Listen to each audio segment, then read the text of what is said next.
Welcome to a Tag-Along Discussion. I'm your host, Bilal Khan, and in this panel, if you want to call it, is going to be discussing the idea of backbiting, or talking behind people's back, but more so within the context of purification of the soul and engaging with people.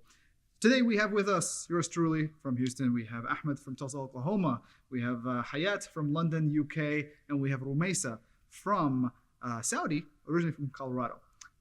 Just want to start off. This guy's from the Midwest. I'm originally from the East Coast, and we have this joke. It's like you got New York, you got LA, and Midwest. But that's besides the point. Someone proposed the idea of backbiting, and how is this a problem? So what you're doing by backbiting, so you're talking behind someone's back, but what you're really doing is you're taking away their right, and that specific right they're taking is their honor. So you're ruining their good name. Okay. So you're talking reputation. about and their reputation, Yeah. which is their honor. So you're taking away someone's What if right. it's true? But you're making other people think ill of them. Okay. And like, is it your job to tell people about someone else's Right. faults and issues? If one of us falls into that mistake, so to speak, and I mean, what did you guys learn about the process? So actually, it's pretty easy sometimes for any of us to fall into backbiting. We're talking into a conversation and you just mention something slips out. And we're talking with Sheikh Walid and one of the ahadith, he was one of the scholars, and he said even the scholars who are among the best of people, they said that backbiting was a habit. And so one way to prevent themselves from backbiting was to remind themselves whenever they were backbiting someone that they had to fast a day for each time. Okay. And when that didn't work, there came donating money, and so Okay. that usually is a way to. So a tangible consequence. Yes. Right. Exactly, consequence. It was interesting you mentioned the donating money. We had one of the executives at one of the companies I worked at. They had a curse jar, and anytime they cursed, it was like first it was a nickel, then it was a dime, then a quarter. Finally, when it became $5 bills, they were actually able to maintain almost a full month without letting any curse words go. But it's interesting. It's, talk about behavioral change, because that's what it is, right? The idea of stopping, preventing, talking behind people's back is an action, it's a behavior that we have. But when you put a consequence to that, whether it be changing negative behavior versus encouraging positive behavior, good consequences, positive reinforcement, negative reinforcement. One of the interesting things I've seen that seems to be effective is they say if you apply stakes to, there's positive reinforcement to doing or accomplishing what you set out to do, what you committed to do, but then there's a negative reinforcement if you fail.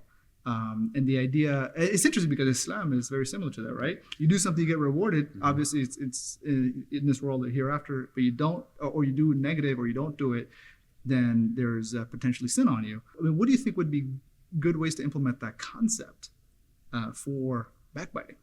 Well, first of all, you start with thinking positive. If you're constantly saying negative things, you're probably thinking negative things. Fair enough. So stop searching for negative things, search for positive things, so that you're thinking positive things, so that when you say something, it's positive. Okay. Yeah, but also like seeing the good in people. Sure. Like if you look for something negative in someone, you'll find something negative in someone, and that can naturally lead to speaking bad of them. But if you try and look for the best in someone, then you're going to remember their good qualities. Another thing is a lot of times when we go into backbiting or things of that nature, it's because usually we're bored and we're talking about something irrelevant, and so we drift into the time. This person, that person, what happened today, versus if you're doing something beneficial, you're too busy to even think about, oh, this guy said that, he did this, she did that. Could it be fair to say about reevaluating the company that you hang with? Mm-hmm. Yeah. Let's say you find yourself in the wrong company and you started doing it. How do you go about it? How do you fix that? How do you right the wrong? You're talking about repentance? We're talking about transgressing upon somebody, right? Mm-hmm. So obviously there's the fact that you transgressed upon somebody, you transgressed upon Allah as well, right? So obviously you got to seek forgiveness from Allah subhanahu wa ta'ala. But what is the process of also, because you've transgressed upon somebody else's rights, how do you rectify that? When you backbite someone, you harm their honor, their reputation in the community. Yeah. So going back to the same group of people that you said something bad about this person, like in front of, you go back and you say good things in front of them about this person. Whenever it comes to the rights of the people, you have to apologize, because you at that point crossed the limit, and you should go and tell that person, in a calm way, I did this and that, it was wrong. You should not have to tell the person what you said, because Okay. that could create more problems Mhm. than fix it. And so you should just say, I said this, please forgive me. If it was a small thing, you can mention it so it doesn't escalate. You don't want him to think, oh, he said something really bad, that's why he won't tell me what it is. But if it is something really bad, then try to refrain so it doesn't come. Let's say you see it happening, right? And let's say like a Muslim is talking about somebody's behind somebody's back who happens to be not Muslim, right? And I've heard it from some Muslim, oh, but he's not Muslim. What do you say to that?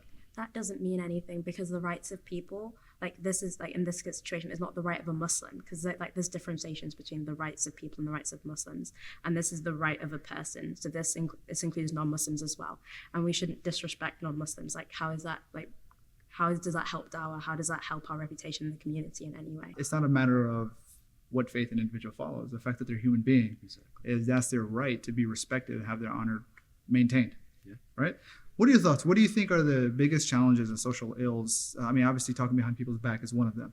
But what do you think are some other things, and what do you feel is a solution to that? Not just individually addressing it, but also communally addressing that and being a community that adds value to the larger society. Let me know in the comments below. Discussion was with yourself. I mean, yours truly. Not yourself. Yours truly from Houston. We have Ahmed from Tulsa, Oklahoma. Hayat from UK, London, UK. Rumesa from Saudi, originally from Colorado. Again, if you see us, don't be shy. Say hi. Assalamu alaikum.